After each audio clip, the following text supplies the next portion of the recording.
Linear equation में सबसे पहली बात क्या आती है? जब हमने क्वाड्रेटिक इक्वेशन के बारे में पॉलिनोमियल्स में पढ़ा था तो हमने उसमें क्वाड्रेटिक इक्वेशन की जनरल फॉर्म देखी थी। क्या थी वो? ax² plus bx plus c is equal to 0। अब अगर हम बात करें linear equation in two variables की, तो इसकी जनरल फॉर्म क्या होती है? This one, ax plus by plus c is equal to 0। हमारी पहचान है कि जब भी हमें linear equation in two variables given होगी तो वो हमेशा इस फॉर्म में होंगी, ax plus by plus c is equal to 0। अब चेंज क्या हो सकता है इसमें? हमारे वेरिएबल्स चेंज हो सकते हैं। a b c हमने लेट किए हुए हैं, ये डिजिट्स की फॉर्म में होंगे, कुछ भी डिजिट हो सकती है। लेकिन चेंज क्या हो सकता है? x y। कुछ इक्वेशन ऐसी हो सकती है जो x y की जगह a b c के अलावा कोई भी अल्फाबेट यूज कर सकती है। जैसे हमारी दूसरी इक्वेशन क्या हो सकती है? ap plus bq plus c is equal to 0। यहाँ पे वेरिएबल्स क्या है हमारे पास? p and q। यहाँ पे थे x एंड y। ऐसी कोई भी वेरिएबल्स हो सकते हैं, चाहे s, g, u, v, कोई भी वेरिएबल्स। ठीक है, तो ये थी जनरल फॉर्म। अब जितना हमने अभी तक देखा है उसी के बेस पे अब हम देखते हैं कि हमारे क्वेश्चंस किस टाइप के आते हैं। अब हम बात करते हैं टाइप्स ऑफ क्वेश्चन की। तो पहला क्वेश्चन अगर हम देखें, एग्जाम्पल 1 एनसीईआरटी है, इसमें हमसे क्या कहा है? हमें जनरल फॉर्म दी हुई है। जनरल फॉर्म सेम वही है, ax plus by plus c is equal to 0। इसमें मैं एग्जाम्पल 1 लेके चलती हूँ एनसीईआरटी का। इसमें हमसे क्या कहा है? हमें क्वेश्चन में जनरल फॉर्म गिवन है लीनियर इक्वेशन की, उसी के साथ हमें एक और लीनियर इक्वेशन गिवन है। वो क्या है? 2x plus 3y is equal to 4.37। Question में हमसे क्या कहा है? हमें इसे और इसे कंपेयर करके a, b एंड c की वैल्यूज निकालनी है कि a क्या है, b क्या है एंड c क्या है। तो सबसे पहला काम हमारा क्या होता है? जो भी हमें इक्वेशन गिवन है उसे हमें जनरल फॉर्म वाली इक्वेशन की फॉर्म में ट्रांसफर करना होता है। तो ये हम कैसे करते हैं? देखो, कंपेयर करते हैं। ax फर्स्ट पार्ट सेम है, क्या पता चला a की वैल्यू, ठीक है। by तो हमारे पास y वाली टर्म है, यानी कि b की वैल्यू पता चल गई।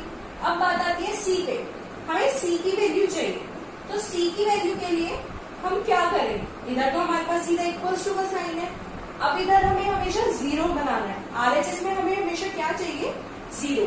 तो हम क्या करेंगे? ये जो 4.37 है इसे RHS से LHS में ले आएंगे। तो इक्वेशन हमारी क्या बन जाएगी?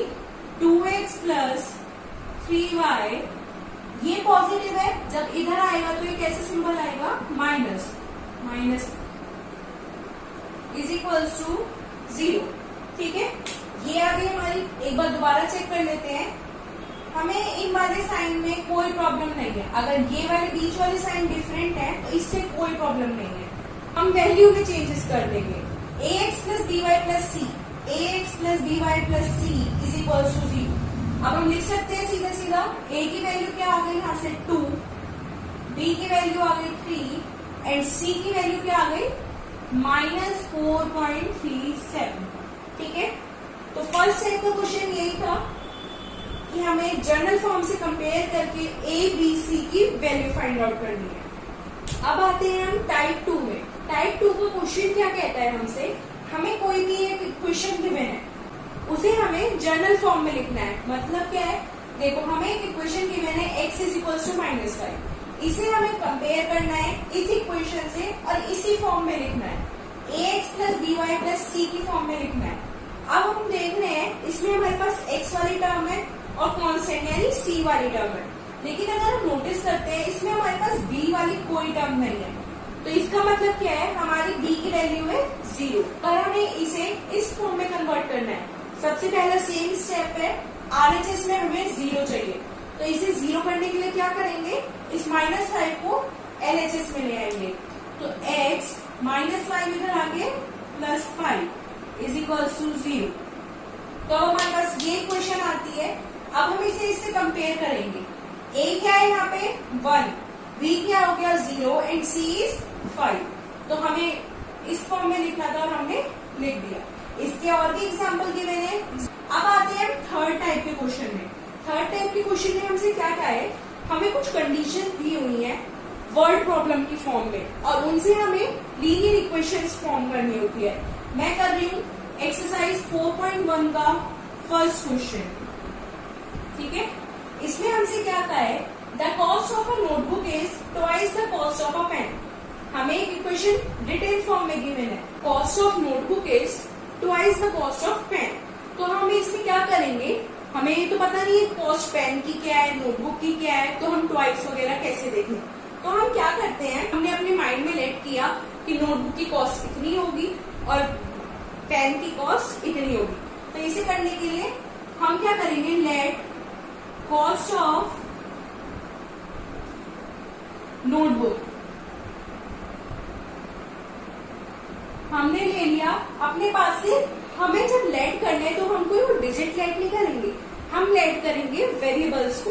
तो हमने इसमें क्या किया, let cost of notebook is equals to x rupees. ठीक है, दूसरी चीज क्या थी हमारे पास, कॉस्ट ऑफ पेन। लेट करेंगे cost of pen is equals to y rupees. हमें दो अलग अलग वेरिएबल्स लेने, क्योंकि पेन की और नोटबुक की कॉस्ट सेम नहीं है। तो मैंने नोटबुक की ले ली एक्स एंड पेन की ले ली वाई। अब हम देखते हैं हमें क्वेश्चन में क्या कंडीशन गिवन। हमसे कहा है cost of notebook is twice the cost of pen, यानी कि कॉस्ट ऑफ नोटबुक क्या है, x is twice of cost of pen. Pen की कॉस्ट क्या है, वाई, इसका ट्वाइस मतलब 2y। हमसे कहा है ये दोनों इक्वल है, क्या, cost of notebook is twice the cost of pen. तो ये क्या आ गई हमारी लीनियर इक्वेशन। लेकिन एक बात ध्यान रखने की यहाँ पे क्या है, हमें कभी भी आंसर इस फॉर्म में नहीं छोड़ना। हमें जब भी आंसर छोड़ना है वो हमें जर्नल फॉर्म में छोड़ना है।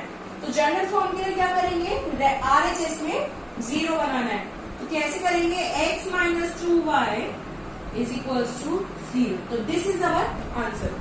अब आते हैं क्वेश्चन नंबर 2 पे। तो सेम क्वेश्चन है, हमें जर्नल फॉर्म से कंपेयर करके गिवन इक्वेशंस में A, B, C की वैल्यू फाइंड आउट करनी है।